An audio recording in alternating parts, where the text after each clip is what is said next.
Ma'am, with your permission, can we start the session? Yes, you can, sure. Respected speaker of the day, dear participants, welcome to the third day of 7-day online faculty development program on empowering innovation, advancing knowledge and practices in intellectual property rights. Today we have Dr. Topi Basar ma'am. She is an associate professor and dean Faculty of Law, Rajiv Gandhi University, Arunachal Pradesh. She is going to talk on geographical indications promoting indigenous and local products. I welcome you, ma'am. This is the fifth technical session of our FDP. Now I request Vana Ramanmurthy to introduce the resource person. Good morning to ma'am. Good morning to all. It is a great opportunity to introduce today's renowned resource person, Dr. Topi Basar ma'am. She is presently working as an associate professor and dean, faculty of law, Rajiv Gandhi University, Arunachal Pradesh. She has a teaching experience of about 20 years. She worked 10 years as assistant professor in Department of Law in Faculty of Law, University of Delhi. She has a vast administrative experience along with the academic experience. She was the first LLM and PhD holder in the law from the state of Arunachal Pradesh. She has lot of articles she has published, and she was also published so many book journals. So with this brief introduction, I am inviting Dr. Topi Basra ma'am to take over the session. Thank you for giving this opportunity. Thank you, Vana Ramamurthy, for such kind words. First of all, I would like to thank Department of Law, Karnataka University, for giving me this opportunity to be a part of your important faculty development program and to be deliberating on a very important topic pertaining to Geographical Indication Act, which is one of the very important and emerging area of intellectual property right. And I also take this. I would like to take this opportunity to thank my former student for Jayanta Barua, assistant professor, for giving me this opportunity. Actually, he's the one who called me up and asked me, ma'am, can you give a talk on GI law? So I readily agreed. So thank you. And this, I would like to also congratulate the Department of Law of Karnataka University for conducting such important FDP.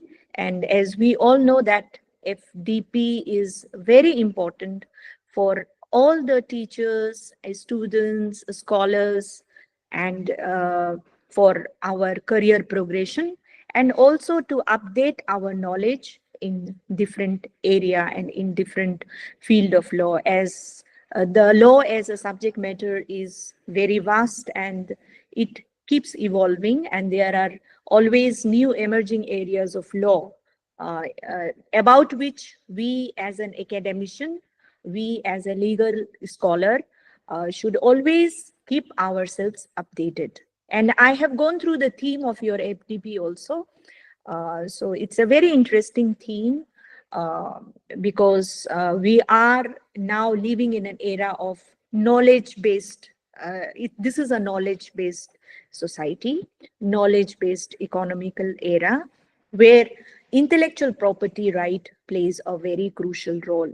So I think we have to really, whether it is a low background people or non-low background people, I think we really need to create awareness about intellectual property right and different facets of intellectual property right in every nook and corner of the country.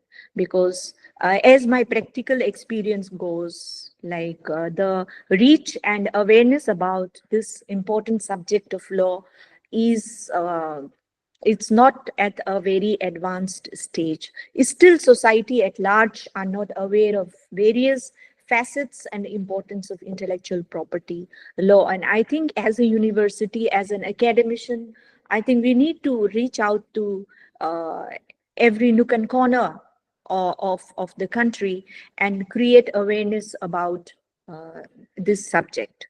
So I'm very happy to be talking about Geographical Indication Act 1999, because I love this subject matter very much, and I continue to do research in this field. And I feel this a branch of IPR has lot of potential, and lot of potential for research and the practical experimentation as well. So I'm indeed very glad. So what I would be doing today is basically I will start off with the basic concepts, legal concepts, which is there in the GI Act, and then thereafter I will talk about what are the challenges, what are the basic problems in the area of GI, and then perhaps some recommendations and solutions, and in the form of a way forward. And then I will be open to some questions from the participants. So if I may switch off my video, because the data is little, the Wi-Fi connection is little poor here. So it consumes more data if I use video. So I'm going to switch off the video. Is that okay? Sure, ma'am, no issues. And Okay. one more thing, Yes. because this is a long session, you may take a break of 10 to 15 minutes whenever All you feel. Okay, ma'am. Okay. So we will make it very participative. Like in between, also during my presentation, if anybody has any query, you can intervene. No issue, no problem. Okay. So we will make it.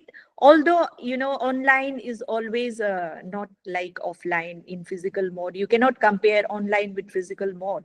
But we will try to make it as convenient as possible for everyone present here. Okay. So feel free. If you want to intervene at any point, you are most welcome to do that.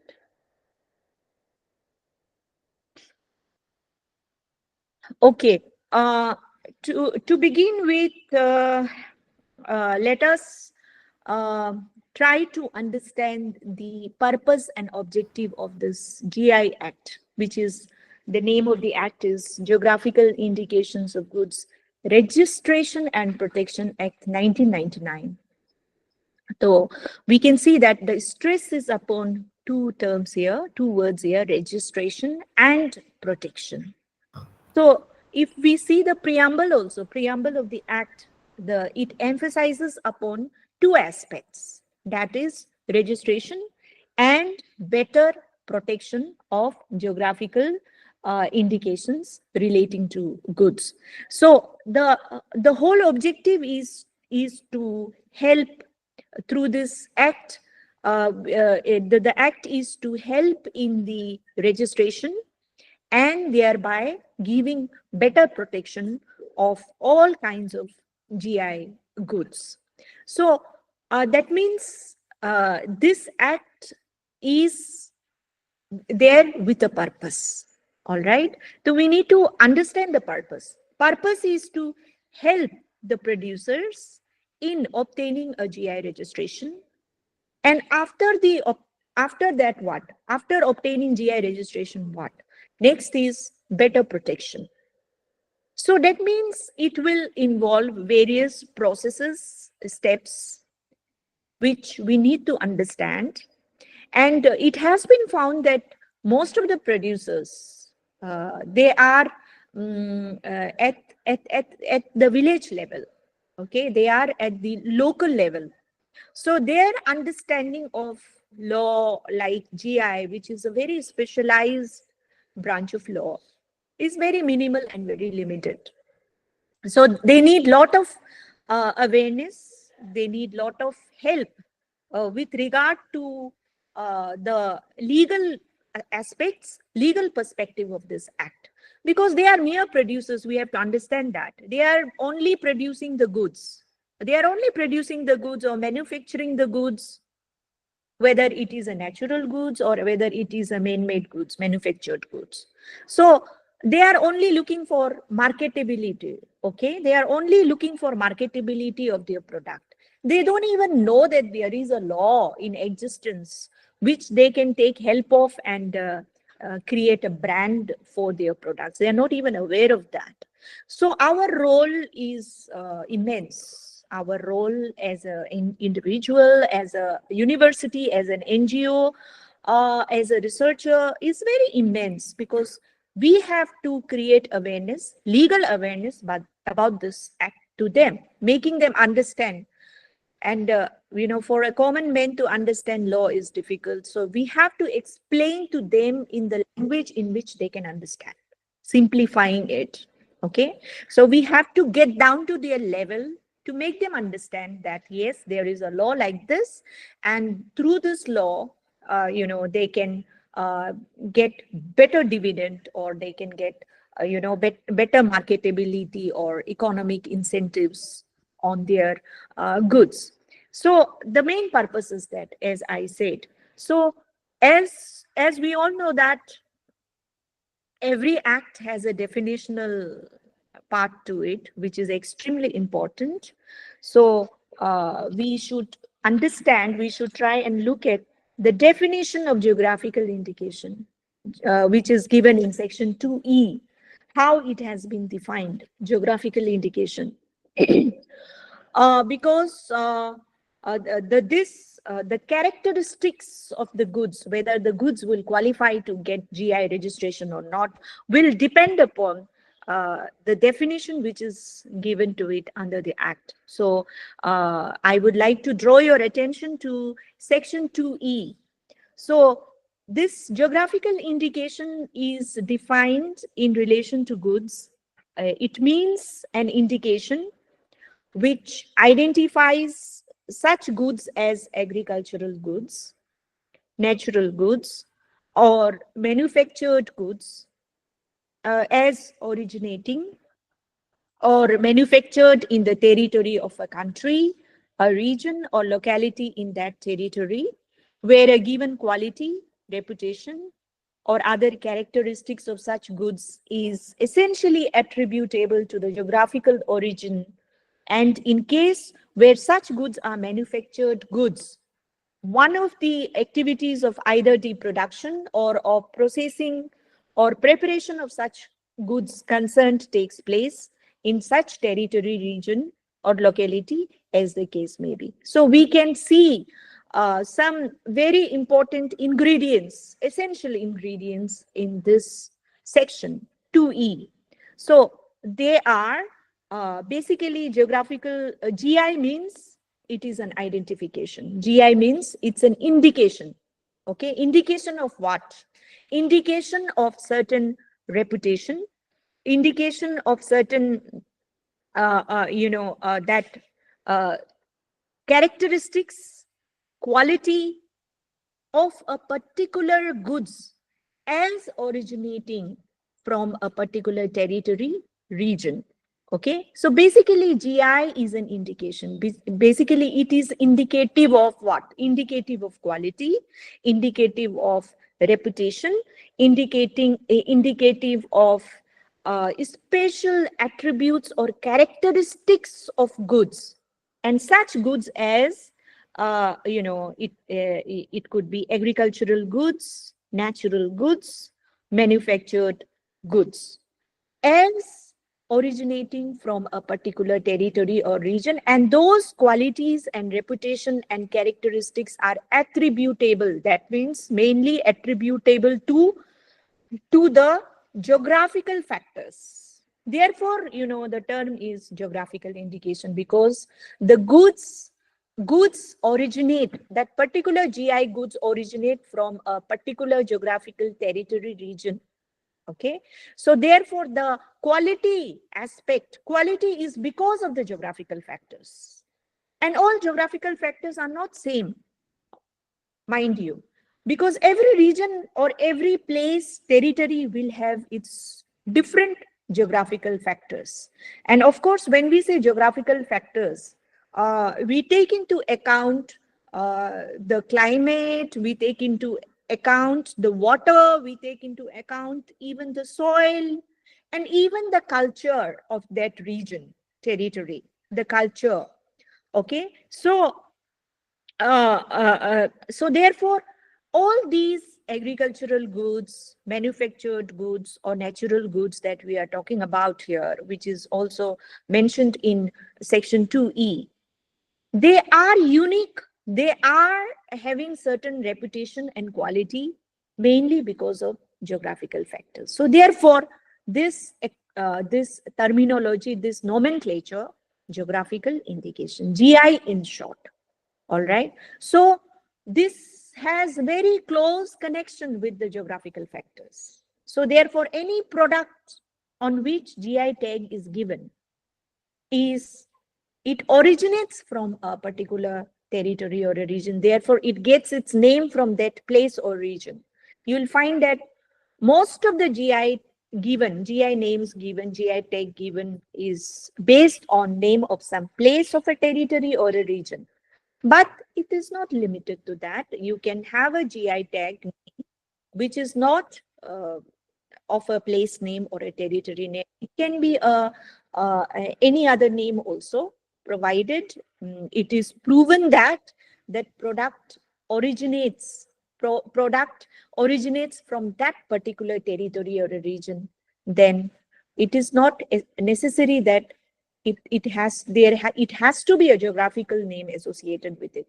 That means even if the name is not geographical, it has got nothing to do with the name of the place or territory. If it has certain quality, or if it has certain characteristics, a reputation which is coming from that region, coming from that area, then a name can be given. It can be, therefore, as it's not necessary that every GI tag has a geographical name. It can be a non-geographical name also. For example, Basmati. Basmati is a GI, a renowned GI in India, and internationally acclaimed also.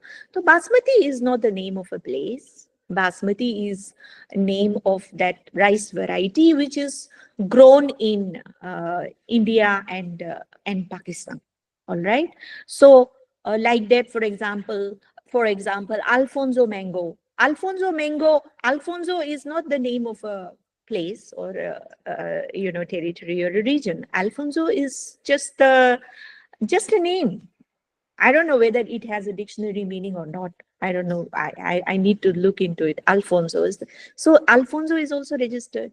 All right. Similarly, Rosogulla. Rosogulla is also not a name of a place or a territory, but it is a name of a famous Bengali sweet. Okay. So the point here is naming part. When we look at the naming part, it's not necessary that name has to be a geographical name. All right. All that we need to establish is that the goods originate from a particular place, and it has those special features and characteristics and qualities which is mainly due to the geographical factors. That is what we need to establish. Okay. So this is how it's been defined under 2E. Then goods, we need to understand what is goods. Goods is also defined in section 2F. Okay, so because it's been used, goods is used in the definition of geographical indication. So we need to understand what constitutes goods. What are goods according to the definition? So in section 2F, if you see, goods means any agricultural, natural, or manufactured goods, or any goods of handicraft or of industry, and includes food stuff. So we can see these various category of goods mentioned here in 2F, okay, which includes, it's an inclusive definition. It includes agricultural, it includes natural, it includes manufactured, or it includes handicraft, and also includes food items, food stuff.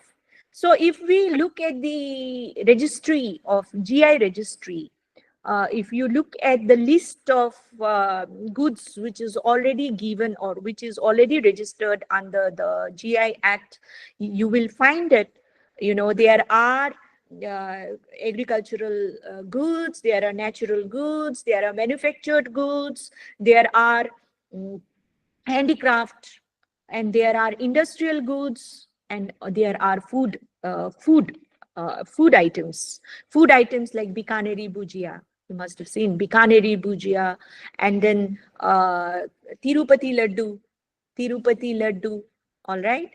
And then we have natural items like this stone from Rajasthan, uh, that famous stone from Rajasthan. And then we have manufactured goods like Kolhapuri chappal. Manufactured goods. See, manufacturing means process of making, production. One of the process of making or production must have taken place in that place. Okay, in that particular territory. One of the processes of making it, production activity, one of the activity of making the goods must take place within that particular area or region or territory. That is the condition, okay, with respect to manufactured goods. Or and most importantly here, the most important category, according to the number of registration, I'm saying that the most important category here is handicraft, because I see that most of the GI registration which is given is on handicraft item, most of the handicraft item, followed by agricultural goods. Okay, so then another important thing is about indication. How indication is defined? Indication is defined in section 2G. Indication includes, so indication means, we have to know how to identify. Indication will help us in identification of the goods. How do we identify the goods in the market? The goods must have a name. Okay, the goods must have an identity, market identity. All right, so indication helps in that. So indication would includes any name, geographical or figurative.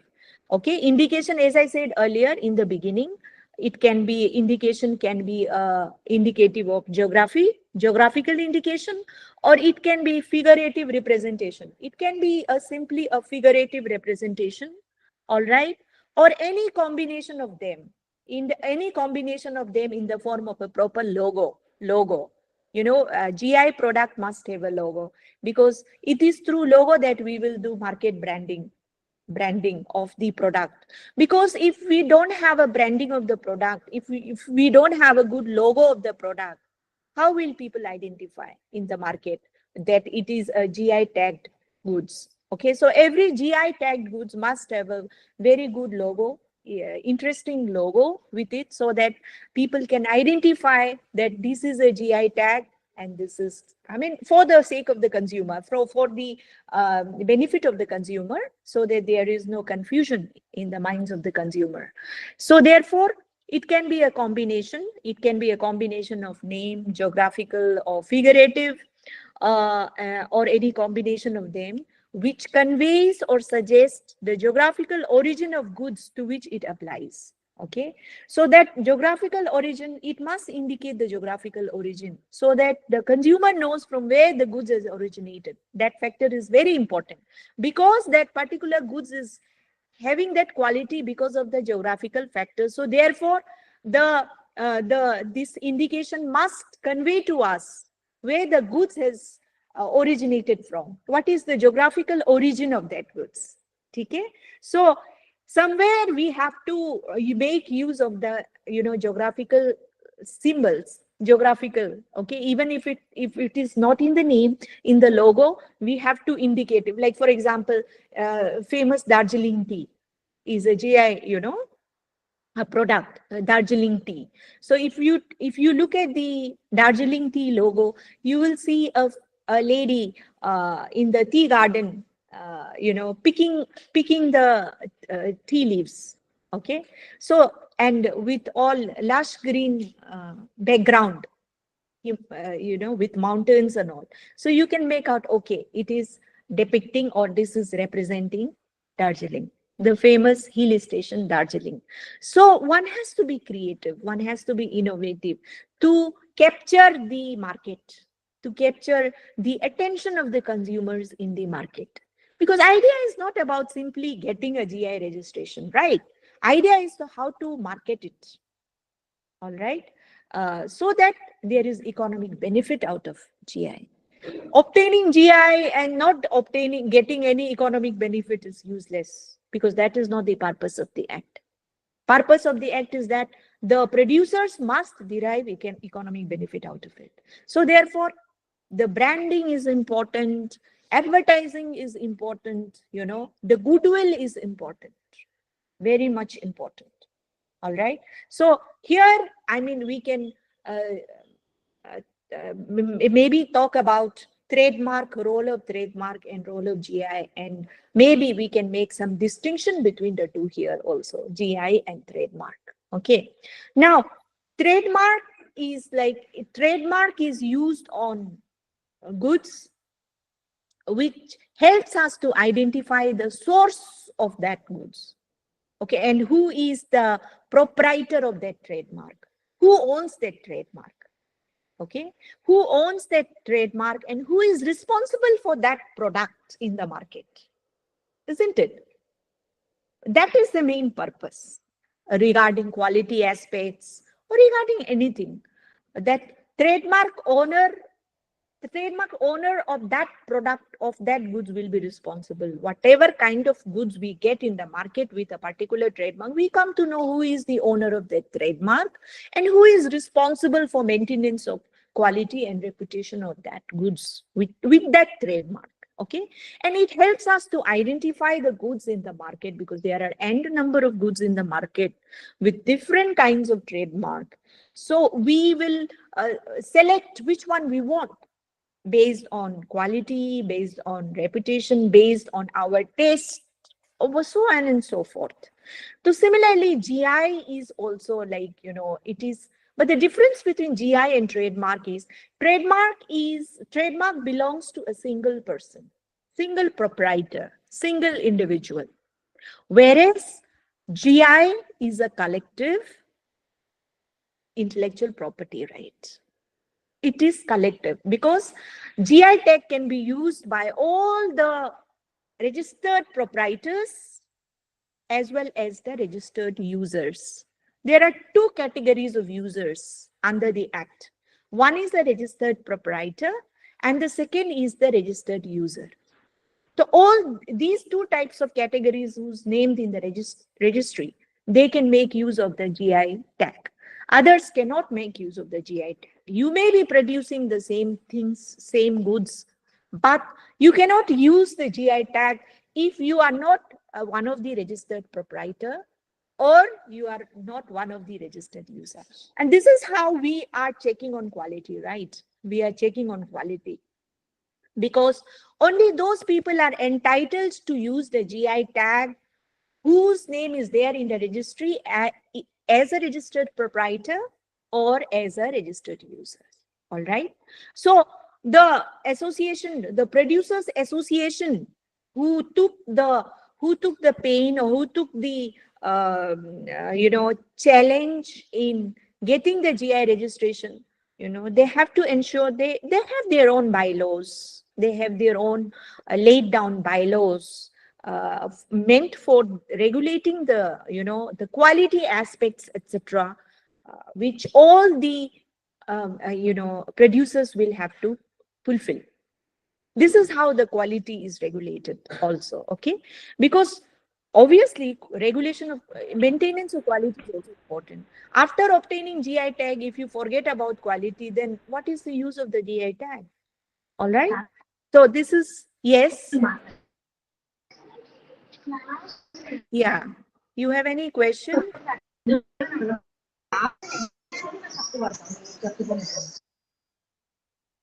No, ma'am, you can continue. I think Okay. suddenly they came. You can Okay. continue, ma'am. Then come to another definition, producer's definition. This is also important. Producer, who are the producers? I think, can you ask them to mute themselves? Because it's disturbing me. Yes, ma'am. Mute, yeah, kindly mute yourself. Thank you. So the next definition is that of producer, which is given in K, clause K, producer. So producer in relation to goods. Who are the producer? Who are the producer?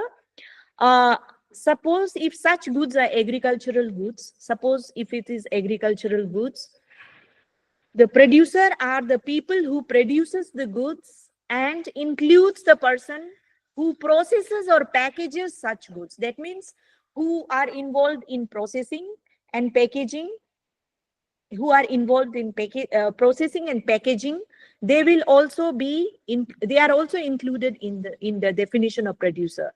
The one who's producing, no doubt, wo to hai hi hai, that is there, the one who's producing, and then the person who is involved in processing or packaging of such goods, they are also included in producer. Suppose one is not directly producing the goods, suppose, but he is involved in packaging and he is involved in processing. Okay, in that case he is also producer, included in the definition of producer. Okay, then next is if suppose such goods are natural goods, then exploiting the goods, the one who exploits the goods, now exploitation exploits means it has come from the term exploitation. All right, now exploits the goods. I can give you a very practical example which we often see here in our northeast. In northeast, uh, our people of northeast depend a lot on nature, on forest products and natural goods of for consumption as food items, as vegetable, for example. So the people of northeast region depends a lot on natural resources such as wild vegetables, wild fruits. All right, so this is like we exploit the natural resources, but we have to understand here that exploit is not to be taken in a negative sense. Okay, exploit is not to be taken in a negative sense, in the sense of over exploitation leading to extinction, not in that sense, because if we have to depend on natural resources, we have to know how to conserve the natural resources also. So therefore exploitation should be in a sustainable way, and the communities have their own way, traditional way of exploiting the natural resources in a sustainable and in an environmentally friendly way, because idea is not to extinct the resources, idea is to use it, utilizing it without destroying it, or without leading to its total extinction. Okay, so so natural goods are also defined here. That means in producer in relation to natural goods means those who exploits the goods also, that's also included in that. And if such goods are handicraft or industrial goods, makes or manufactures the goods. Okay, those who manufactures the handicraft items, handicraft goods or industrial goods, actually making it. Manufacturers are those who actually makes it, actually makes the goods. Okay, um And also it includes producer, also includes it is given, actually if we look at the definition, it is given in a broad sense. So it also includes any person who trades or deals in such production, exploitation, making or manufacturing as the case may be of the goods. All right, so all those people, category of people who are dealing with the natural goods, or who are dealing with the goods, who are, whether it is in handicraft or industrial, or who are merely even involved in production, making or manufacturing, they will also come under the definition of producer. Okay, so producer's definition is quite wide here. All right, so that means if you are producers and coming under the definition of these categories which I have just listed, that means you are entitled to use the GI tag. You are entitled to use the GI tag, and either you can be a part of the, you can be a part of, you can be a member of as a registered proprietor, or whether you can be a registered user. Suppose you miss out on the application side, you were not aware of it when the application was filed, you missed out on the application, but you also happen to be producer, and later on you want to make use of the GI tag in the market, then you have to register yourself as a registered user. And this process of registration of registered user, this requirement many people are not aware of. Many people are not aware of, because during the process of application, they were not involved, they were not engaged, they were not part of the discussion. So many producers are left out, and later on, but so you need to tell them, you need to involve them, you need to create awareness to other producers that still you can make use of the GI tag by being a registered user.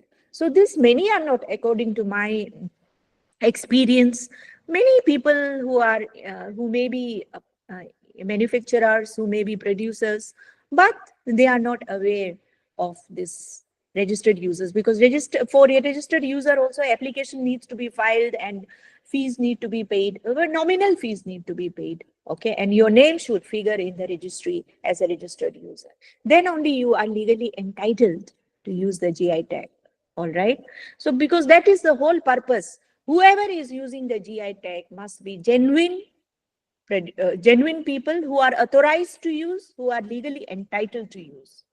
Okay, and if you are not authorized to use, you cannot be, see, a person who's not registered for Rasagulla, GI registration, Rasagulla, if you are not registered for it as a proprietor or as a user, you are not entitled to use Rasagulla as a GI. Although Rasgulla is found everywhere, even in our northeast region also, sweet makers make Rasgulla and sell it. All right, but that is not the GI tag Rasgulla. GI tag Rasgulla, Bengal Rasgulla, can only be used by registered proprietor and registered user. Similarly, I'll just give some practical example of use of GI logo and who are the legally authorized person to use the GI logo. So I can explain with the help of Naga Mircha, Naga Chili. Naga Mircha is a registered GI. Okay, one of the first agricultural product in Northeast to obtain GI tag. But this same kind of chili, genetically same kind of chili, I will use the term genetically, same kind of chili is grown in every part of Northeast. You will find same genetic makeup ka same type of chili with same genetic makeup you will find in all the northeastern region, which looks and maybe taste same as Naga Mircha, which is very big. If I had a picture with you, I would have shown you all, and you can Google also Naga Mircha. You can see that it's a red chili. When it's ripened, it becomes very red, and it is the second hottest chili in the world.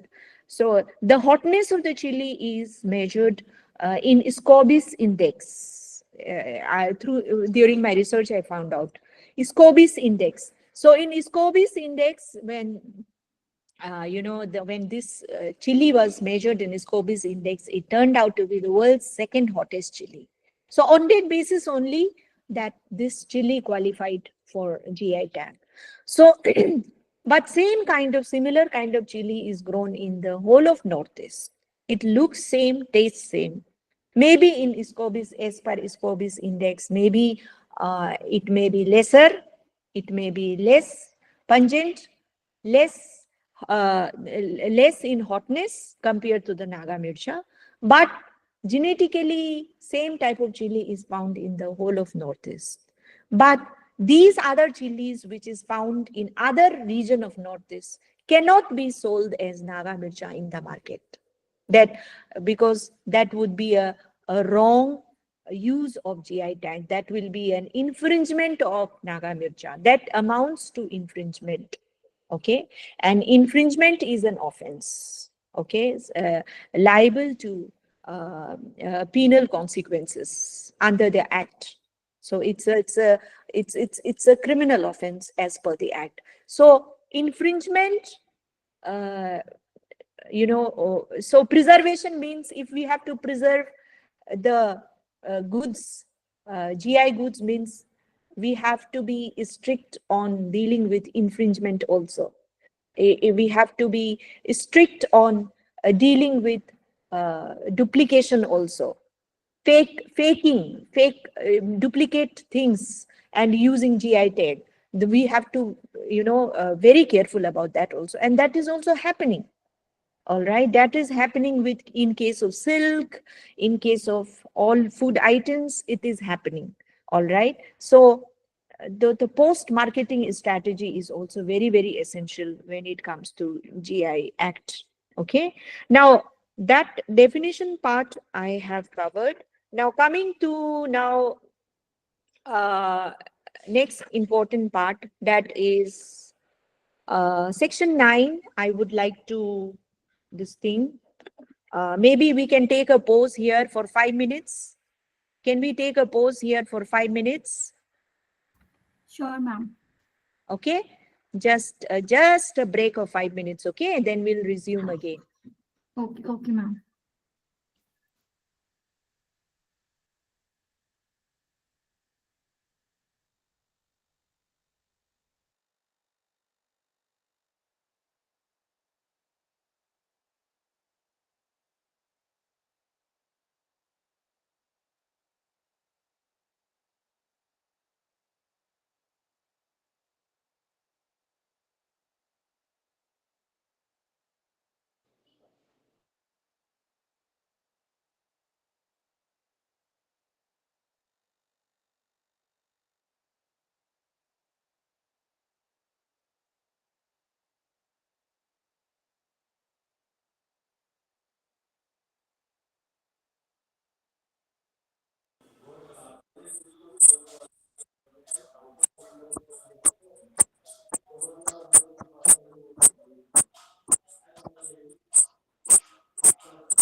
I'm unable to hear.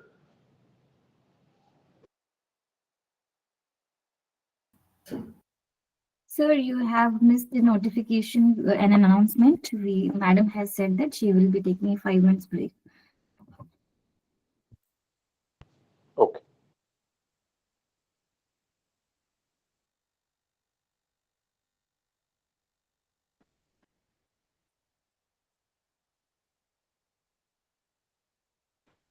Okay, I think we can resume. Sure, ma'am. Ma'am, before resuming, with your permission, there are some questions in the chat box, and some people have also raised hands. Can we take up those Okay. questions, ma'am? Sure. Okay, there is a question from Ravikant, okay, sorry, Bipasha Saikya. She's asking, ma'am, is it necessary for processors or packagers also to be from the same geographical area? No, that requirement is, that condition is not given in the Act. But provided they have to be living in the same region area. Physically, they have to be here. One of the processes must take place in the given territory. That is the only requirement as per the Act. Thank you, ma'am. That means, Next question. yeah. Next Next. question is from Nikita Tiwari. She's asking, ma'am, is it necessary to register the product for legal rights? Okay. See, obviously, it is not compulsory or mandatory to register, but there are benefits if you register, all right? Because if you register your product, then you have a better legal protection, because that certificate itself will be a proof that you are the legitimate claimant in the event of infringement, in the event of any kind of a duplication taking place. So if so, that is there. And unregistered people can also go for passing off action. That remedy is there, but there you'll have to give lot of evidence, proofs, etc. But if your product is registered, then that certificate itself is sufficient before the court that you are the legal authorized person to be dealing with the GI tag. So there is always a benefit to it, no? Next question, if any. Thank you, ma'am. That's all. One more question was there, but the other participants has answered about the Tirupati laddus being the logo Okay. being not. Yes, ma'am. Then we can proceed, ma'am. Very interesting case study, huh? Tirupati Laddu also. Very interesting case studies. Now, coming to Section 9, I want to throw light on Section 9 also, but it's important, which deals with prohibition of registration of certain geographical indications. Because what all are prohibited, what all are not permissible, we should know about it. So, firstly, a geographical indication, a GI, which the use of which would be likely to deceive or cause confusion. Okay, so it is prohibited. If your GI is likely to deceive or cause confusion amongst the consumer or amongst the public, then it is not, there is a prohibition on that. All right, so this will be refused. Registration will be refused if the GI is likely to deceive or cause confusion. And secondly, if the use of GI is going to be contrary to any law, contrary to any law, then of course that will also be refused. And thirdly, if GI comprises or contains scandalous or obscene matter, okay, we have to be careful that our GI does not contain any scandalous or obscene matter, because it is a question of public morality and public interest here. Then GI which comprises or contains any matter which is likely to hurt the religious sensibilities of any class or section of the citizens of India. Okay, this should also be avoided. And then and any GI which would otherwise be disentitled to protection in a court.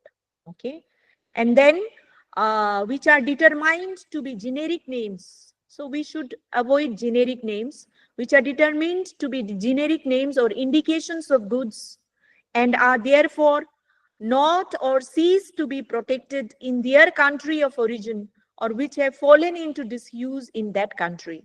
That means if suppose that GI name has itself become generic name, okay, so we should avoid that because that will be refused.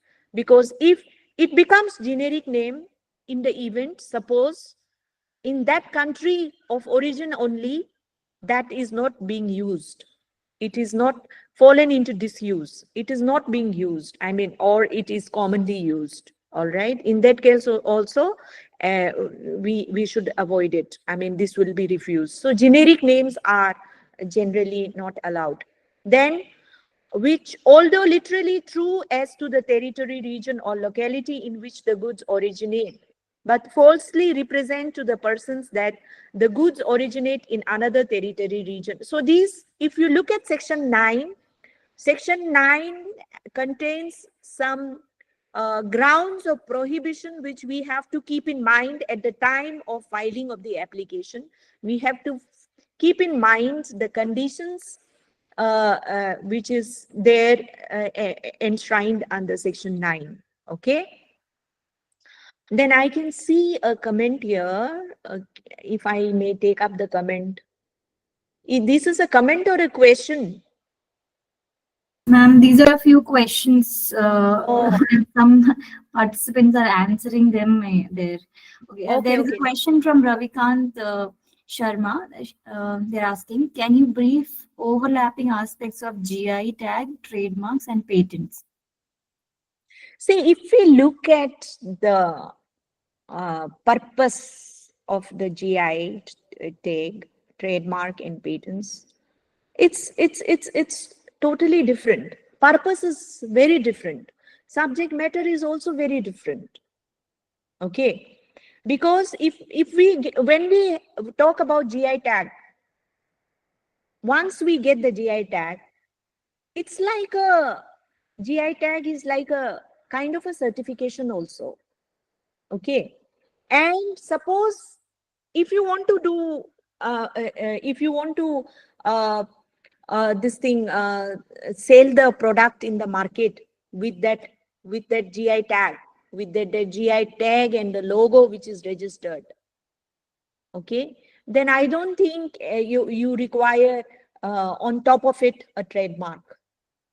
Your GI tag itself is sufficient for branding in the market, provided you are able to sufficiently brand it in the market. That itself is a certification. That itself is a kind of a guarantee to the consumer that it is a premium product. All right. So in that sense, I think it is even something bigger than trademark also. Trademark is only showing us the source of the goods, who are the registered proprietor of that goods. Okay, who is the registered proprietor of the trademark? It only helps to identify the goods. But GI tag is something much more than that. It not only helps us to identify the goods, but also it helps us to know that the goods is of some quality and it is a premium good. All right. So these are two very different things, and their area of operation is also different. Law is also different.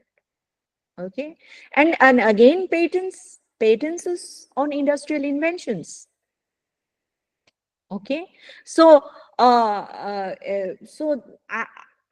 technically, I don't think there is any overlapping, and the lawmakers have kept that thing very crystal clear that there is no overlapping. All the three can operate in their own field without disturbing each other. I think I hope I have satisfied your query. Thank you, ma'am. There is one more question from 3D. Yeah. asking that, ma'am, is GI protection is enough to create monopoly for certain products, or shall other legal rights, IPR protection required, basically for handloom and handicraft products such as design rights? Okay, that's a very interesting question. I think GI Act also aims at, good and good healthy market practices. Okay, so it is not idea is not to promote monopoly or restrict competition. It is not that. The objective is to make quality goods, premium goods available for the consumer. And whoever is able to fulfill the parameters, they are most welcome to make use of the GI law. So I don't think the act promotes anti-competitive practices and monopoly. No. See, because we have to understand that group, association of producers, the onus lies on them to ensure that the GI tag is not being misused by people who are providing non-quality goods. It is for them to put a check in the market that GI logo or GI tag is not used by unauthorized people selling fake or duplicate goods. All right. So I think it is, in a way, it is promoting healthy competition only. I don't think it is anti-competitive or it is, it tends to lead to monopoly.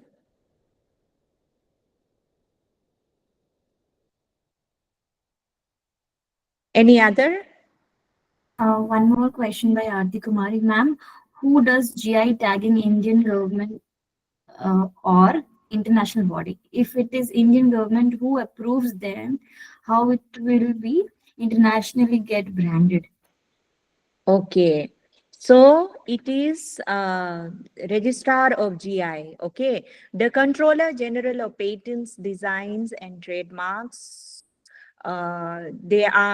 he is appointed as the registrar of geographical indications. Okay, so the authority here is the Controller General of Patents, Designs and Trademarks. He is also appointed as the registrar of geographical indications. All right, and the registry of GI registry is situated in Chennai.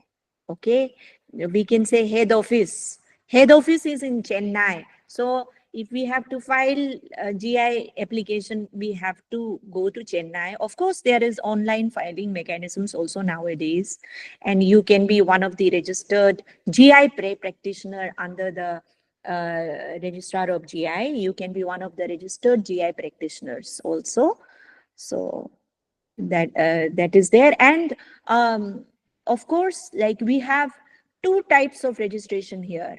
Okay, for our domestic producers also registration is given under the act, and also to the foreign producers. Like suppose foreign producers, like for example, well-known GI champagne. Champagne is a well-known GI, isn't it? Champagne.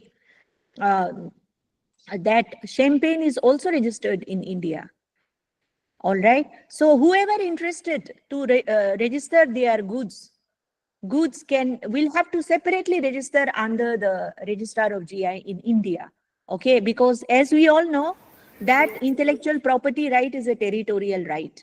So if the producer wants a GI protection in India, they have to register their goods in India also.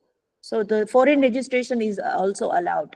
So similarly, if suppose like, see, TRIPS is very clear. TRIPS, WTO TRIPS is very clear. Under section 22 of the TRIPS, WTO members, whoever wants GI registration, GI registration, the members must have a GI law within their country, and you can seek GI registration in other countries only if you have a GI law within domestic law in your country. Okay, so this is there in the WTO TRIPS also regarding GI registration. Obviously, the objective in WTO TRIPS section 22 was to give extra protection to wine and spirits. Okay, wine and spirits. All right, but it is understood that in order to have a GI protection in other countries, you have to have a GI law within domestically. All right, and it's being a territorial right. Obviously, if we want GI protection in USA must have a GI law. Now, then only we can get a protection under that. If suppose USA doesn't have a GI law, then how can we get GI protection there, isn't it? So it is it's a reciprocity, it's a reciprocal process. So therefore, many of the nations, WTO member countries, have GI Act within their territory now, because it is a principle of reciprocity, right? And intellectual property right being a territorial right, if you want GI protection of your goods in other territory, other countries, that country must have law first. No, this when Basmati row happened, when Basmati legal battle between India and USA happened over Basmati, because in USA one rice tech company applied for patents on rice varieties which they call a Texmati, and which they defined as rice like Basmati. Okay, in their definition, in their claims application, it was mentioned that rice was like Basmati only, and they just called it Texmati. So they tried to very cleverly, they tried to indirectly patent our Basmati variety of rice in the USA, and they succeeded in getting the patent also, which India opposed it and got it revoked, isn't it?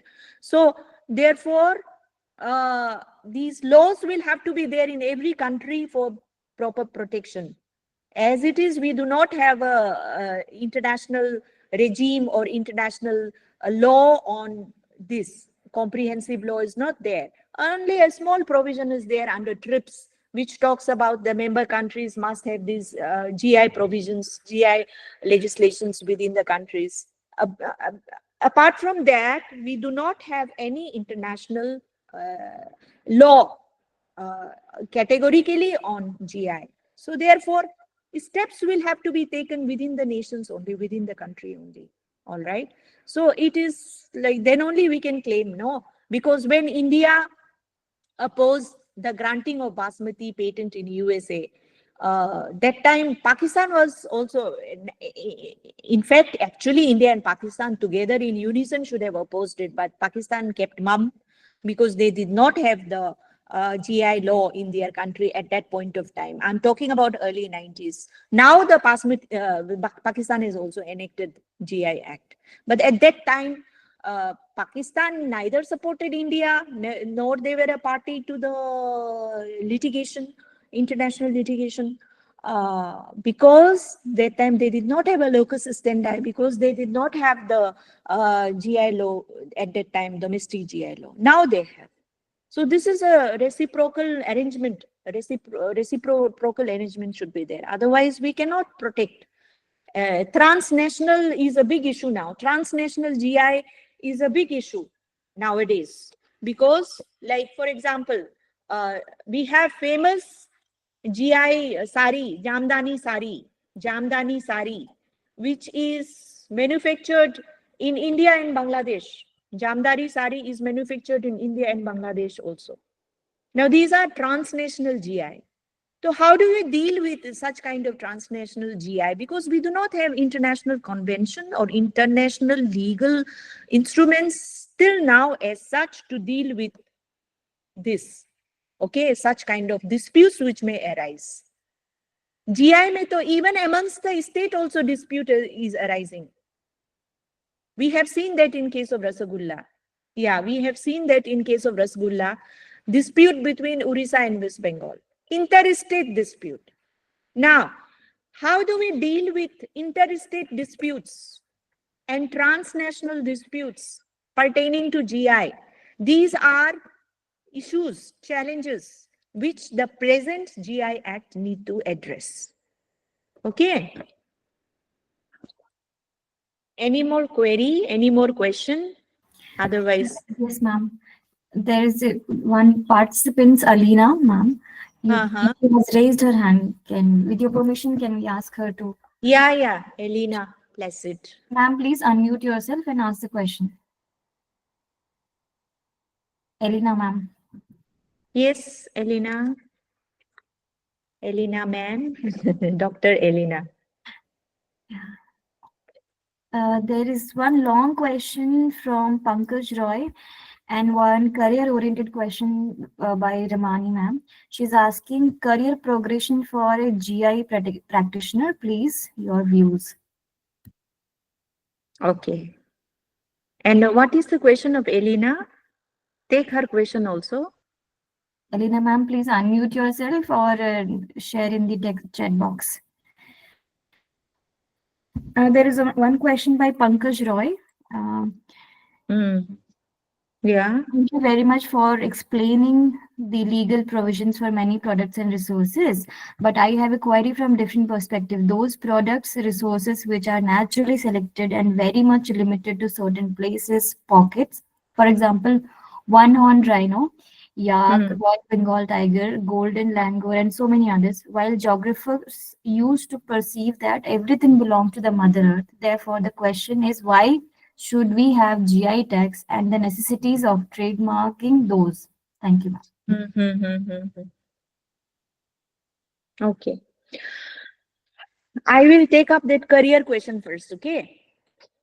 Sure, ma'am.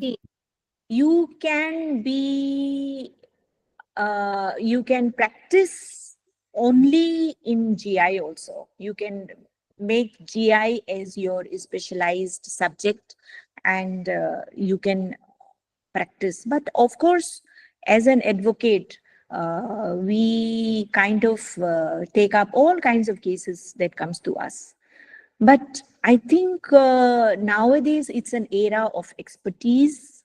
So if you can get expertise in this GI domain, I think you can do excellent. You can be a consultant to government. You can be a consultant to communities, and you can even, deal with cases of GI infringement. Although not much cases are coming to the court now at present, but in future there will be a lot of cases, lot of litigations, disputes regarding GI, and you can even help in the registration. You can facilitate registration also, GI registration. So these are the area where you can, so you can help. See, there are three things: registration, litigation, and consultation. These are the three areas in which you can gain your expertise in GI and exclusively work in this area. Because I can see, and you can even delve into research also, research, documentation part, because this is very important for GI application. Good documentation is a paramount requirement. So if you are good in research, you can help the various state governments in the documentation and research, and you can even obtain project also from various governments, ministries, obtain projects, and then you can do work on those projects related to GI. Immense potential. There is no dirt of it in this.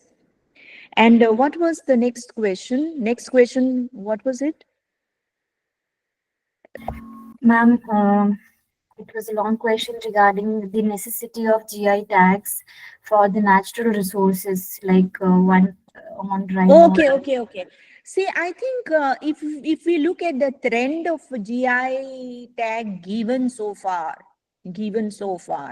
then I think they are very strict when it comes to giving GI on natural goods. Okay, many of my applications in my state has also been refused. Of course, they were dealing with natural vegetations like wild vegetables and all, you know. So they have refused it. For example, in case of Shiroi lily in Manipur, Shiroi lily, which is a state flower in Manipur, Shiroi lily has also been refused GI registration. They are very strict when it comes to natural goods. They are very strict. And I don't think any animals like rhino has not been given GI tag. I don't think so. And for example, our state animal, like Mithun is our state animal. And I don't think, there is any, I don't think there is any requirement and possibility of getting a GI tag on Mithun, because I think that is not going to solve the purpose. That is not the objective. So all I can say is there are challenges, there are problems in GI tagging natural goods, and registry is well aware of it. And therefore, if we see the trend, then very very few natural goods are given. Only thing is that the famous marble of Rajasthan. What is that stone? What was? I'm just forgetting the name of that stone. Very famous and expensive stone, which is used in construction. Kota. What's that? Kota marble. Yes. Makrana marble. Ha. That. These are the very few items in natural goods. Isme to qualify, it's very tough because there will be a lot of yardstick and parameter. Okay, and these are minerals also, na? Minerals are, minerals belong to the government. Natural resources are.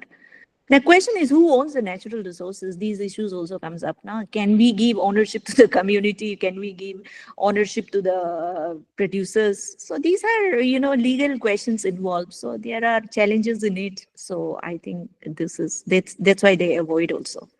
Unless things are made into manufactured item. If it involves some manufacturing, production, and leading to some finished item and finished article products. If it is used as a raw material, that's a different thing. Again, that's a different thing which may qualify. Depends on how it's used. Okay. Ma'am, I'm sorry to interrupt. Devi Prabha here.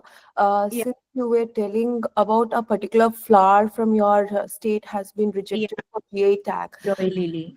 may I know why? What is the reason that it has been rejected? Because in Tamil Nadu, with regard to Madurai Malli, GI tag was issued in 2013, but it has been issued to the farmers. Is there any specific reason why that particular flower was not given with GI tag? I can give you two examples. Okay, one, that Shiroi lily is from Manipur, and we tried to apply for our vegetable, wild vegetable, oik, okay, oik, wild vegetable, which is very widely used here by the local communities of Arunachal Pradesh. I come from Arunachal Pradesh, so this is a green leafy vegetable, oik, which is found in wild. We take it from the wild, pluck it from the wild, and then we eat and consume. It's a very one of the staple diet here. Very good for health. Supposed to be rich in phosphorus and all that, potassium and all that. Okay, very rich in potassium. So we applied for GI tag of this wild leafy vegetable also, but it was refused. The reason, when I looked into the reason, then it was mainly because proof of historical origin was not sufficiently provided, and documentation was lacking perhaps. The facilitator, whoever was helping, the facilitator was, I think, not, didn't do the paperwork properly. I can say that only. There was no proper follow-up with the registry, because registry can raise lot of questions, lot of, rectifications from their end. They may require the applicants to do a lot of changes and amendments and rectification, which needs to be done timely. And if you miss out on the time, then the application lapses also. So most of the time, I think the proof of origin was not sufficiently given. It was no proper research gone into it, and lack of evidence, because initially, I'll tell you, the registry was very, very strict about granting GI. It's now that they are a little bit liberal. Because considering the fact that there may be historical document may be lacking in particular aspect in some with some goods. There may not be enough historical evidence document supporting that. So they purely go by historical documentation and evidence. So, all that means is the originality and the norms, regulation, procedure, practical aspects has to be perfectly followed, so that the GI tag can be easily granted. That is what you are trying to say, ma'am? Yes, yes. Okay, thank you. Application should be crystal clear about the proof of origin, geographical origin. Okay. And secondly, the characteristics of the goods must be well explained. Okay. Thank you, ma'am. With proof. Thank you so much, ma'am. And these were lacking in these applications. Okay, thank you for the answer, ma'am. Thank you. Okay. Welcome. Then One more question by Nagarun.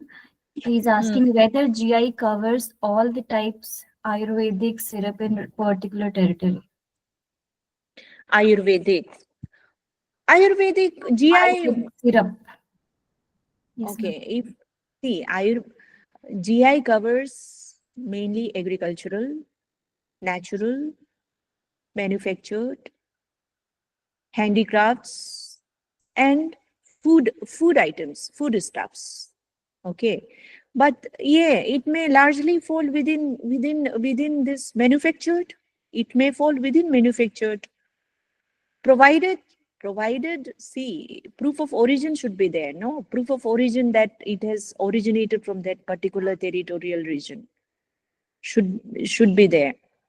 I think what you are talking about will fall under domain of traditional knowledge domain, because traditional medicine is a purview of traditional knowledge.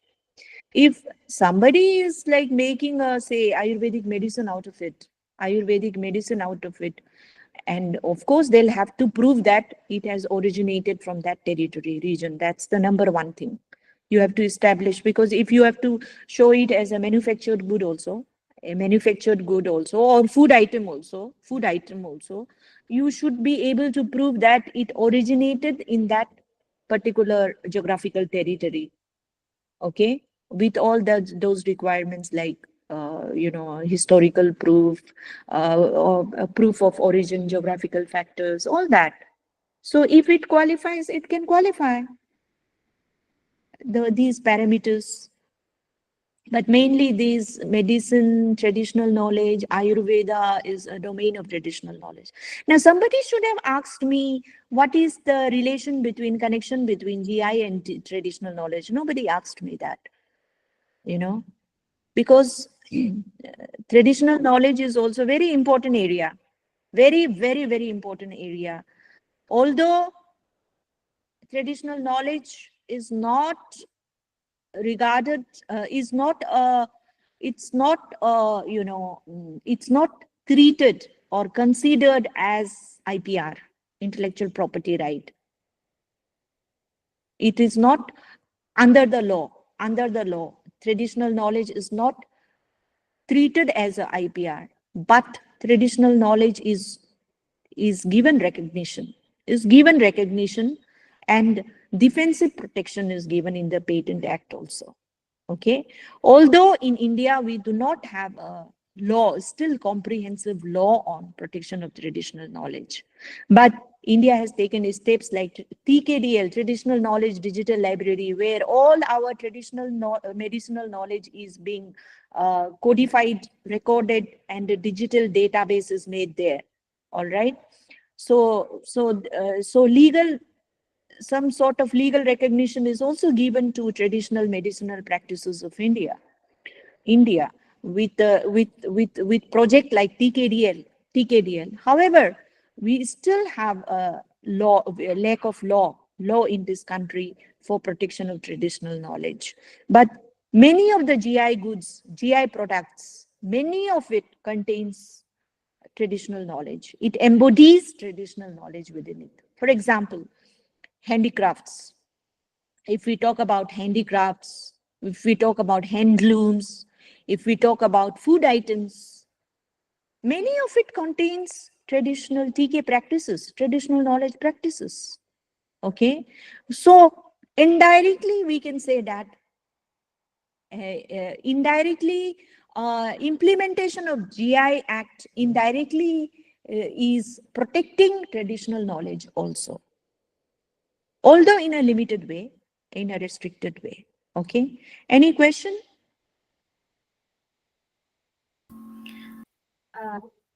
Ma'am, Ramani ma'am has raised hands. Ma'am, you can please Okay. unmute and ask.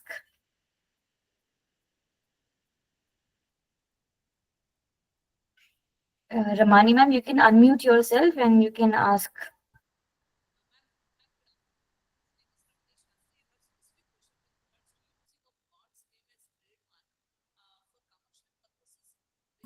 I'm sorry, ma'am. I think it may have happened by accident. You may Okay. continue with your There lecture. is someone here. Okay. Yes, ma'am. So, see, it involves two preparation whenever we are planning for GI application, whether you want to be a practitioner in this line or whether you want to be a consultant or whether you want to just simply somebody like help a community in obtaining a GI registration. See, there are some preparatory stages involved. Like you have to help them to form an association. All right. They have to come together. All the producers have to come together, especially in your respective states. I'm sure India, every Indian state, very rich in some traditional knowledge or cultural expressions. We have some very rich in these resources. So you have to identify within your state what are the goods which can qualify for GI application, and then you can maybe help the producers in forming an association, and that association must have a bylaw. All right, bylaw, it must have bylaw must state the objective of that association, what they intend to do, and what are the subject matter covered under it, and what kind of goods they are producing, and what is the market, marketability, market, and all that. You have to understand what is the income of the producers, how they are marketing it, because this becomes a very important brownie point at the time of the application. If your product is marketable, better chance of getting a GI also. This marketability is also one of the factor. All right. And then you have to help them in documentation, because they don't know how to document. Okay, historical records, especially they don't know how to maintain historical records, or they don't know how to collect the historical records. So you have to help them to collect the history of that product and how the product originated in that territory. So that historical record collection is very, very important. So you can help the this thing in that association in that. Once your historical documentation is ready, bylaw is ready, and you have that form the inspection committee also, who will be checking on the quality aspects. Once all these steps are taken, Once all these steps are taken, the association is ready to file an application. Nowadays, government is also helping. Government is also providing help to the communities. So they are funding also. So you can work in collaboration with the government also, and then thereafter you can file the application. So these are application filing preparation stage, pre application stage. So this preparation is a must. Without doing that, directly filing application will also be rejected because your documentation will not be proper. It will be wanting. So therefore, this requirement is there. And once, like nowadays, if your every paper is correct, documentation is correct, you can get the GI application also tag also very quick. Within a year also you can obtain it, and the fees is also very minimal, say about 5,000 only per application. I don't know if it has been increased or revised. I'm not aware. The last time when I saw it was 5,000. So these are very nominal. So, but you as a practitioner or a consultant, you can have your own separate charge from the, you can, charge your own fees from the association. And you can do it as pro bono also. As a university, we do it pro bono. We just help the communities, okay, as a part of our outreach program, okay. So these are the things, and then after that, once the application is accepted and your experts committee report is also positive, experts committee report, examiners report, everything is positive, and there is no opposition to your application, then obviously after that, one will be successful in getting the GI registration application. So it will be published in the journal. After that, the product comes in the market already with logo and GI certificate. And many a times I have found that, you must be aware of this Muga silk. How many of you have heard of Muga silk? Muga silk. Are you aware of Muga silk? Participants? Yes or no? Yeah, I can see Saikia. Yes. Muga silk is from where? Which state? Assam. Assam. Famous silk, Muga silk of Assam. Right. So, Swalkuchi. Have you heard of a place called Swalkuchi? Yes, ma'am. Am I pronouncing it correctly? Yes, ma'am, correctly. This is where it is manufactured. If you want to see how Muga silk is manufactured, you visit this Swalkuchi. It's a silk. It's a silk village. Okay, every house you will hear the sound of tack tack tack tack tack tack handloom, the handloom sound. Okay, weaving sound. All the ladies will be making Muga silk in their home. Tak tak tak tak. Beautiful sound, musical sound will come there. You go there, and if you want to buy a pure Muga silk, you have to go there, because in the market nowadays, lot of fake silk are being sold as Muga silk. Okay, Muga silk bolke they will be selling it. And we don't know which is original Muga, which is not, which is fake. But all these shopkeepers, they will say this is Muga silk. But those who know original Muga and GI history, they will know ki no, this is not real Muga. This is not original Muga. So therefore, this awareness is not there in the market. And those who are, original authorized, the government should also advertise who are the authorized dealer of Muga silk, who are the authorized users of Muga silk, who are the authorized GI logo holders. The government should also notify, so that if we want an original Muga, we go to that particular outlet, and the proper certificate must be displayed there, and the GI logo must be there on that Muga silk which we are buying. Of course, it is very expensive, but when you are ready to spend that much of money, you are ready to spend for the GI logo only, no? GI logo wala Muga silk, not for the fake Muga. So therefore, we have to know that if we want to buy authentic Muga, it better comes with certificate and that logo. But people are not aware of it. So these things are still happening, and we are not able to protect the premium products.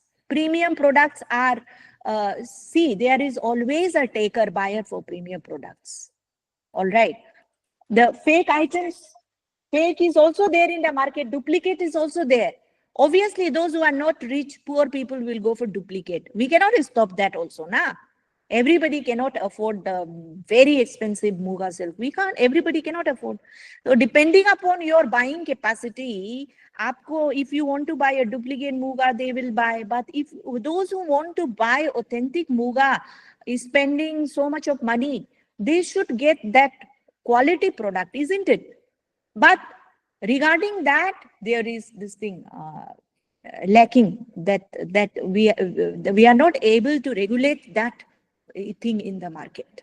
So because there are consumers, there are buyers who are ready to pay any amount of money for the premium product. Kanjivaram silk, if I want, see, I love Kanjivaram silk. If I go to South, Chennai and all, I would like that authentic Kanjivaram silk, right? With the GI logo in it. Of course, but there has to be awareness about it. And this post-marketing strategy is tremendously lacking. And I think law needs to take into account new policies. The state government especially needs to come out with new policies dealing with better marketing strategies on the GI goods. Otherwise, it is that economic benefit will not reach to the people. So I think anything else, anything more? There is one question by Dr. Damayanti. What is the effect of GI tag on local economies, particularly in rural or marginalized areas? I will tell you about scenario in Arunachal Pradesh, okay, in my state. We are very rich in handicrafts. Handicrafts, okay, we are very rich in handicrafts. That is our strong area. But the thing is, the weaving industry is slowing down here. Production is slowing down here. Why the production is slowing down here? Because there is not enough incentives given, economic incentives, help given by the government. And the weavers are also, number of weavers are also coming down. New generations are not taking up weaving. Okay, new generations are not taking up. It's only older generations and very few women are carrying on with weaving. And weaving is a very laborious exercise. If making one dress takes months, one dress takes months. So therefore, obviously, if you are spending so much of a labor in it, it's going to be costly also. So that's why the tourist says, oh, these things, traditional handicrafts are so expensive, so expensive. The tourist says that. The reason is because it is handmade and the weaving it's very laborious and time taking. So therefore it is expensive also. So therefore the market is also less. People are going for cheaper machine made things, machine counterpart. The people are going for that because that is cheaper.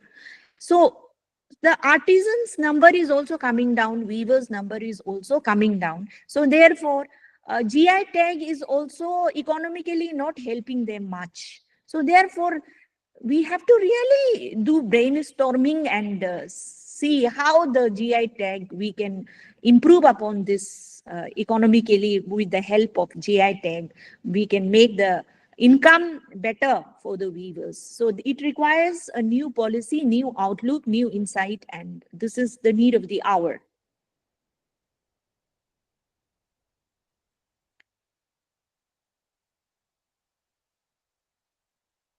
I think I have tried to cover almost all important aspects. Yes, there is one more question. Please unmute yourself, ma'am, and Ramani ma'am, and you can Mm. ask the question.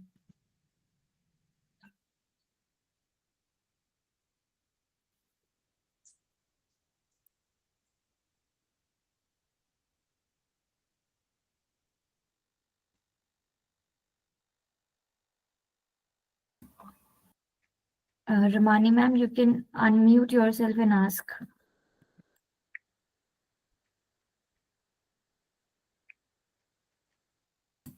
She texted that there is a network issue there. Okay, okay. There is one question by Bora. Okay. Knowledge and GI.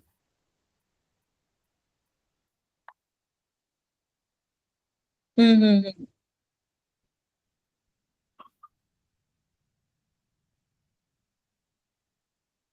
Yeah, what is the question? She asked to summarize the relationship between traditional product, traditional knowledge, and GI. Traditional products and GI. Traditional knowledge and TK and GI. yes, ma'am.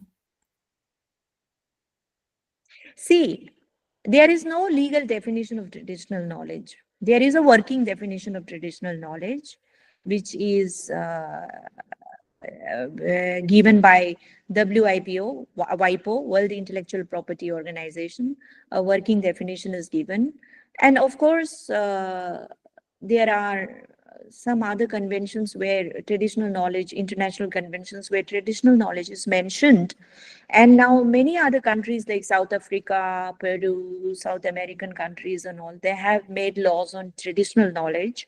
So it has been defined, and it's like traditional knowledge is age-old traditional practices, systems, whether it is related to agriculture, forestry, medicine, so on and so forth, which is intergenerational in nature, which is passed down from generation to generation. All knowledge systems, basically, it covers all kinds of knowledge systems and traditional practices, which is handed down from generation to generation. Okay. And so it can be in relation to it can be relation to ecology, it can be in relation to agriculture, forestry, animal husbandry, even architecture, food, so on and so forth. Okay. Now uh, it is like part of lifestyle. It is part of lifestyle in several communities. It is a part of tradition, it is part of custom, it is part of culture as a whole. And when we say culture, culture is a very vast area that we are talking about.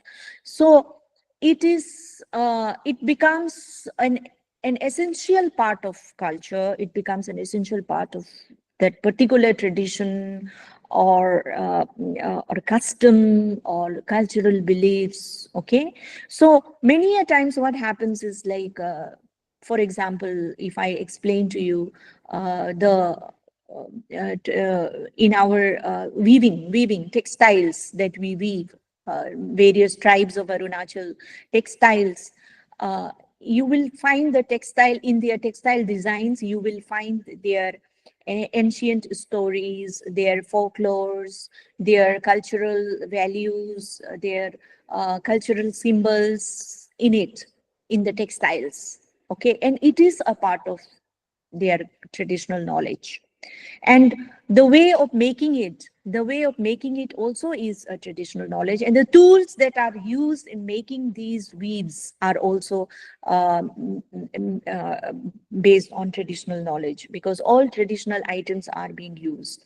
So uh, many a times what happens is these are very old age systems, very age old systems, and very old systems, times in memorial, and it's even we cannot trace its origin, we can't even pinpoint when it originated also, that old it is, it but belongs to a particular local community, indigenous community, so their culture is depicted in it. So therefore what happens is most of the goods, most of the manufactured goods, or most of the handicrafts embody within it some or the other aspects of traditional knowledge. So this is how, like, we can see that there is an overlapping of traditional knowledge in GI, because most of the products carry, most of the goods carry some traces of traditional knowledge in it, some elements of traditional knowledge in it. So therefore we say there is a overlapping between GI and traditional knowledge. And if we protect GI, if we obtain GI registration, then we are indirectly protecting our traditional knowledge also. That is the belief. That is also the result also.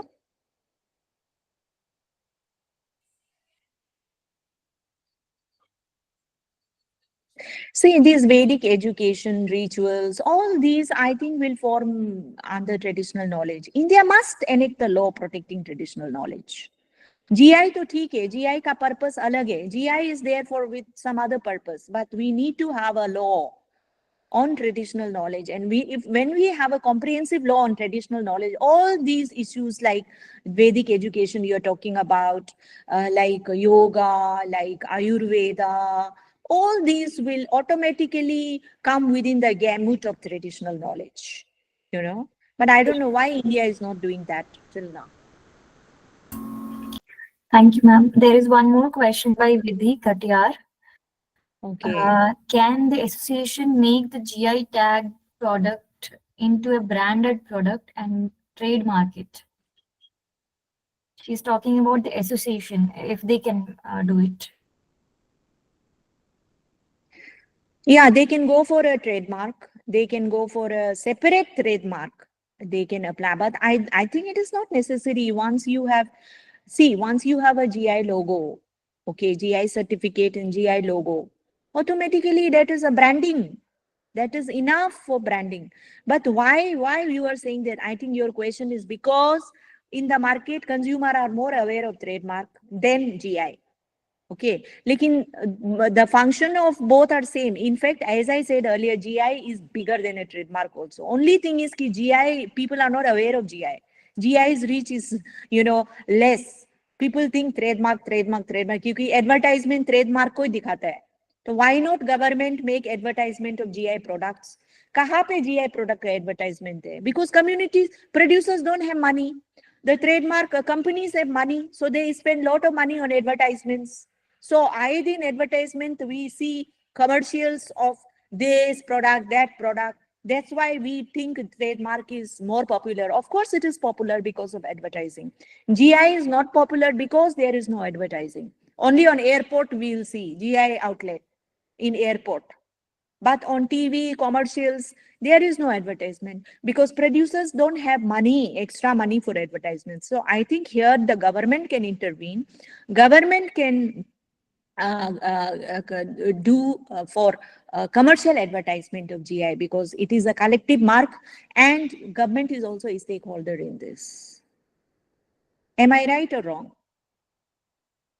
This is my perspective. This is my view. Sure, ma'am. Thank you for the answer. Okay.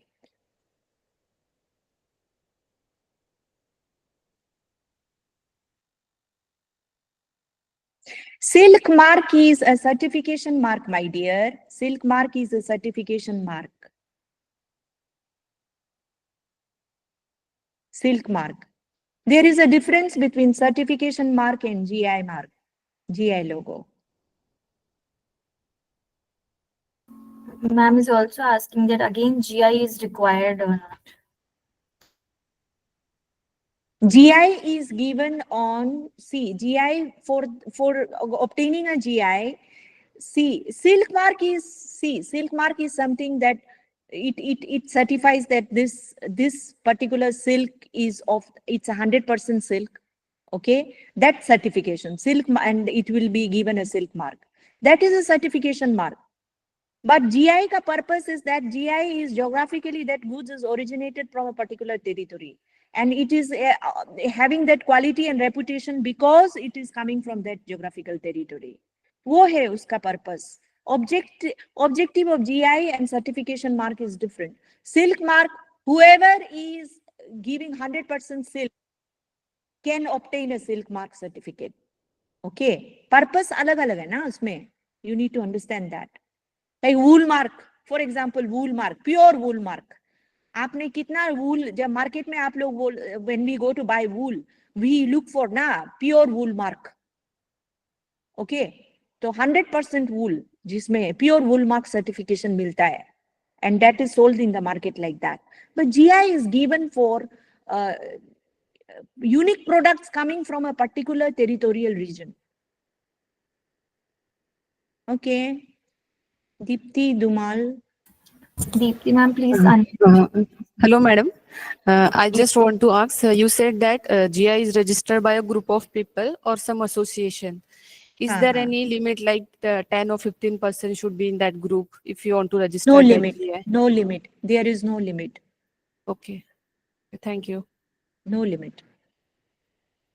More the better. More producers covered, much the better. More the better. If someone is left out, later on they can register themselves as registered users. Under Register B. Register A is for registered proprietor. Register B is for registered users. There are two types of register under the registry, GI registry, okay? Where the names are given, names of the proprietors are given, mentioned. Thank you, ma'am. Yes, Kapil sir, please unmute and ask.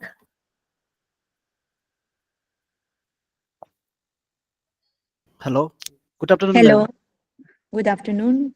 Okay, ma'am. My question is, ma'am, regarding since it's related to Arunachal, we have in Nisi we have a Biopa, that head, right? And Tagin we have a Botung. In Galo, there is they also use, and Tagin in Galo we have a similar, little bit similar in their making, I think.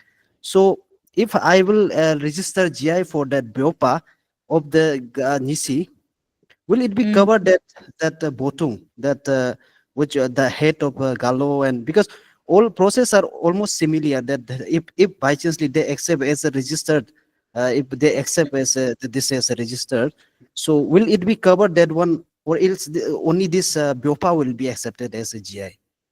Thank you. Thank you. Okay. It is headgear. You're talking about headgear. Yeah, yes, ma'am. Yes, ma'am. Okay. So, but there will be some difference in design, no? Way of making may be same, material use may be same, raw materials may be same, but the look wise, designs, there will be some difference in the design look. Okay, ma'am. Okay. Okay. So if the look is different, design is different, then it can be each of the tribe can get it registered in their own name. There is nothing, no hard and fast. I don't think it will be, there will be some characteristic difference in it, definitely, which will be different from one another. So I don't think there is any issue, any problem in getting it registered in the separate names of the tribes. Okay. Thank you, ma'am. Thank you. I don't think so. But this thing can happen in case of, like, for example, textiles, same designs, but there may be a slightly different color schemes used. So that variation also needs to be explained. Similarity also needs to be explained properly in the application. Because in your application may be opposed by other other people, no, other communities or associations or other producers may oppose your application, say on grounds of similarity. All right. Okay, ma'am. Thank you. Thank you, ma'am. So so therefore, in application, your every small detail will need to be characteristically explained. नहीं तो वो famous rasgulla case का dispute जैसा हो जाएगा, like dispute between Bengal and Orissa over rasgulla. Now that has been decided by the registry as one as Bangla rasgulla, one will be known as Bangla rasgulla, and other one will be known as Orissa rasgulla. Because dono mein there was some characteristic difference in both the sweets. So any more queries? Yes, Other, ma'am. There is one question by Damani ma'am. She's yeah. asking, using God's name as a trademark for commercial purposes raises ethical concerns about the commercialization of religion, like Tirupati Balaji wines. How to address this? It's important to consider whether such use is appropriate and respectful of religious beliefs. Please answer. I don't think God's names and goddesses' names are registered. They may be using it, they may be using it in their trade, but I don't think it is legally registered. You cannot stop others from using it. You can legally stop from registration, but you cannot stop the traders from using the picture of the god and goddesses on agarbatti. Agarbatti may god and goddess, they use picture of god and goddesses on agarbatti and all those religious items. They use it, but it is not registered. Registration, nobody can register, monopolize god's names and goddesses' names. They will not allow. Huh, trade mein they might be using it. That's a different question. Yes, it is unethical. It involves ethical questions. So they may use it in the trade, but they cannot legally register it. No. Nobody can monopolize God and God's name. Nah, Kese, it is beyond this thing also. It's not, it's unethical as well as it is not permissible under law. Nobody can monopolize common names, common terms, and god and goddesses. Nobody can monopolize India. Nobody can monopolize Bharat. You cannot register India Bharat as a trademark, although you can use it as a trade name. नाम में लगा सकता है, but you cannot register it. Okay? Thank you, ma'am. There is one more question by Ora. Is there any limit on the numbers of GI a state can register for its products? No number, no limitation. More the merrier. More the merrier. Now there is a GI race between all the states. Competition chal raha hai. Some states are now hunting for GI potential goods, for GI tag. It is a competition because now local for vocal, vocal for local is the economic mantra, right? Slogan, vocal for local. So now the impetus is on traditional goods, local goods, and how to capitalize on it. So there is now literally a GI competition amongst all the states. So this is not there is no limitation. Currently, yeah, South is leading. South is leading. Karnataka, you are the main center now, GI. Karnataka, Kerala, South is very rich in this GI.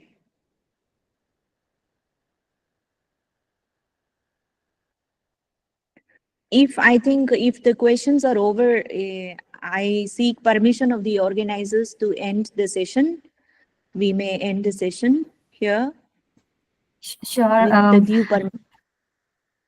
Sure, ma'am. Before that, I would like to show you something that I had purchased from Arunachal. I hope you recognize. Yes, yes, yes. Yes, ma'am. And other local bags also, which were made by some maybe crop or something, that also I had purchased as a bag. Oh, so nice. Lovely. So nice. It was such an interactive session, ma'am. I'm so sorry to intervene. There is one more question by Dr. Damayanti. She's asking, what does the GI tag mean for agarbatti industry? GI tag for agarbatti industry.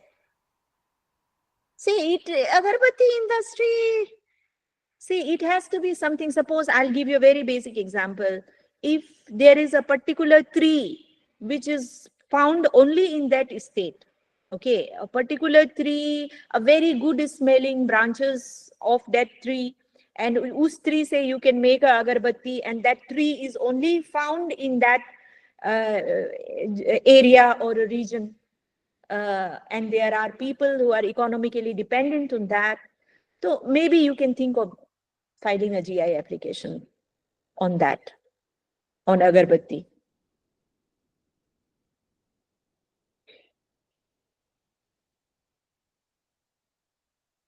Thank you so much, ma'am.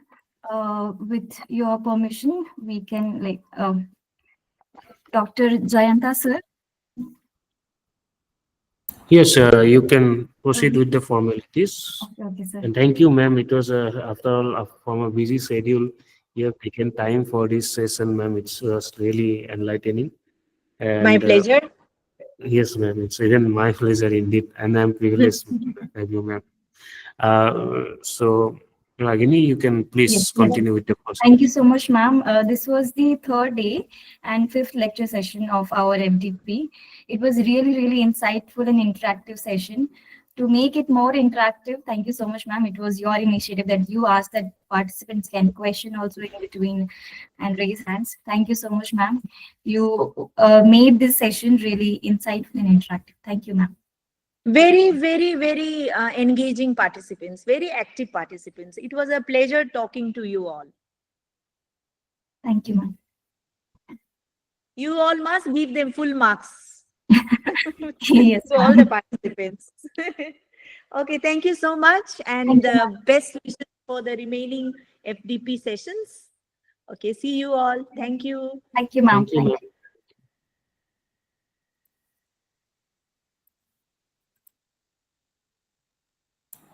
So all the participants are requested to rejoin by 1:50 p.m. for the second session of today.